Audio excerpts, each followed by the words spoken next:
So if there's a beehive in my house, I would probably scream and run, leave everyone behind. I'd probably grab my dog, actually. I would probably have to get water or something.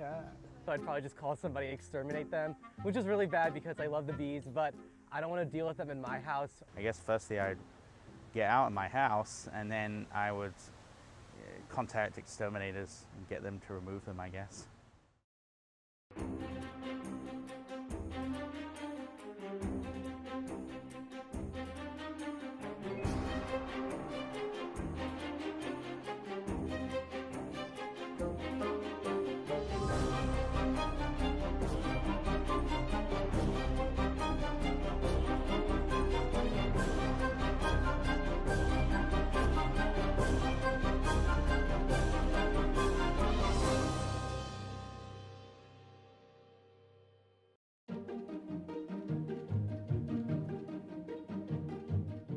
My full name is Dan Luong. I am Bee Man Dan. Bees move into a house, into the roof of a house. It's very common for people who obviously want to get them out, so what they end up doing is they call around for pest control, and instead of calling pest control to kill them, they would call someone like us to do a live removal, relocate them, and find them a different home. So the process of bee removal is that the very first part is we're isolating where the bees are at, and then we're figuring out how to get them out. And so we would take, it's gonna sound funny, but we kidnap the babies and move the babies into one of our transport boxes. And from there, we'd migrate the rest of the bees into that box. So from there, they go back to one of our farms. And at the farms, we do a full inspection. And so we're taking a look at their health, their temperament, if they're bringing in food or if there's anything awkward, too many mites or something of that sort. And then from there, we find people that would adopt them. So I keep beehives in my backyard. I'm a beekeeper, and I've had up to 4 beehives, and they were double high, and it was a lot of bees. Probably a little too many. As long as I keep my beehives at about 3, I'm good. And they're all through my garden, and my apples, my berries, my Asian pears, everything is pollinated and just blooming like crazy, and it's really gratifying. I enjoy doing bees because it's exciting. There's always something new, and as some people say, I'm afraid of them too. Some people have a fear of bees, and I think that these new plants that they're coming out with have properties of pesticide in them. Even tobacco is really bad for the bees. And so you're seeing more bees decline because of that. So I think that if we can get back to more natural ways, I think the bees will be fine. And I think that we'll be in a situation where we're all winning.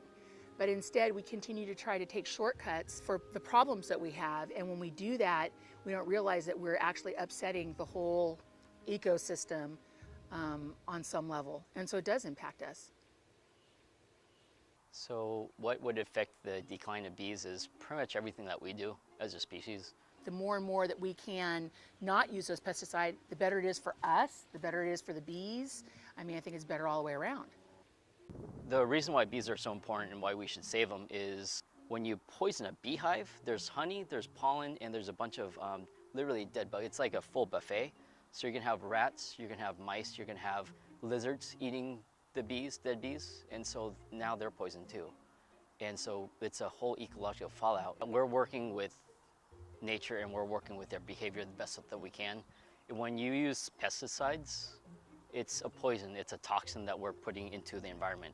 We're saturated with chemicals and poisons and just pollution everywhere that we don't need to add more stuff to the ground. For example, if this is a garden bed and a person is eating off of this, they're less likely to want to spray it with some sort of pesticide or some sort of chemical that they know is going straight into their body. But when they go to a grocery store and they can just pick this from an aisle, they don't have this innate, intimate connection with what's going on, so they don't think about it, so they're not aware of it, so they don't really care. They don't know where it comes from. They don't know that a bee was needed to make an avocado. That somewhere along the line you needed bees to create an orange, and they don't have that awareness, so they don't really care. We're just more connected with what's going on. We're more aware of what's going on. So start playing with nature, spend time outdoors. We live in a very cubicleville world. We're on our phones all the time. We're in front of the laptops all the time. We're shrouded from all this awesomeness outside.